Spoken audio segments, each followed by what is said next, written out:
گولی کسی اور نے چلائی مگر عمر قید فرق کھوکھر کو کیوں ہوئی؟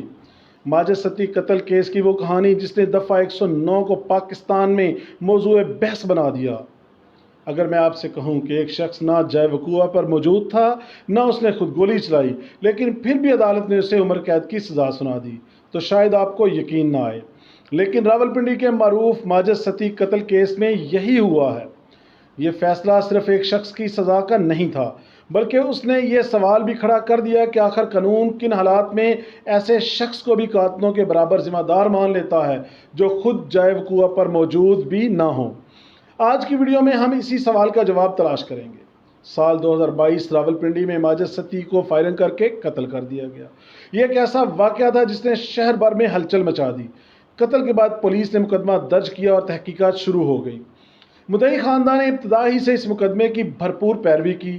ان کا موقف تھا کہ یہ صرف ایک قتل نہیں بلکہ ایک منظم منصوبہ تھا، اس لیے ہر پہلو کی مکمل تفتیش ہونی چاہیے۔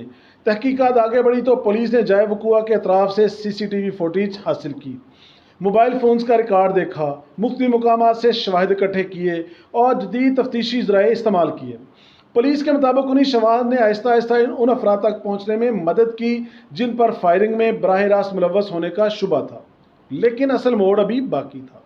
پراسیکیوشن کے مطابق واردات کے بعد بعض ملزمان بیرون ملک فرار ہو گئے اور اسی دوران ان کے رابطوں، سفری ریکارڈ اور موبائل ڈیٹا کا بھی باریکی سے جائزہ لیا گیا۔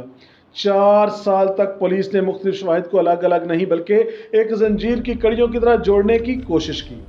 ایک طرف کال ریکارڈ، دوسری طرف CCTV فوٹیج، پھر جیو فینسنگ، اس کے بعد سفری ریکارڈ اور پھر مختلف افراد کے باہمی رابطے۔ پراسیکیوشن کا موقف یہ تھا کہ جب تمام شواہد ایک ساتھ دیکھے جائیں تو وہ ایک ہی سمت میں اشارہ کرتے ہیں۔ اسی بنیاد پر مقدمہ عدالت میں پیش کیا گیا۔ اب سب سے اہم سوال یہی تھا، اگر فرق کھوکھر نے خود فائرنگ نہیں کی تو پھر سزا کیوں ملی؟ اس کا جواب پاکستان پینل کوڈ کی دفعہ 109 میں موجود ہے۔ سادہ الفاظ میں، اگر عدالت اس نتیجے پر پہنچے کہ کسی شخص نے جرم کی منصوبہ بندی، معاونت یا اس کی ترغیب میں مؤثر کردار ادا کیا تو قانون اسے بھی ذمہ دار قرار دے سکتا ہے، چاہے وہ خود جائے وقوع پر موجود نہ ہو۔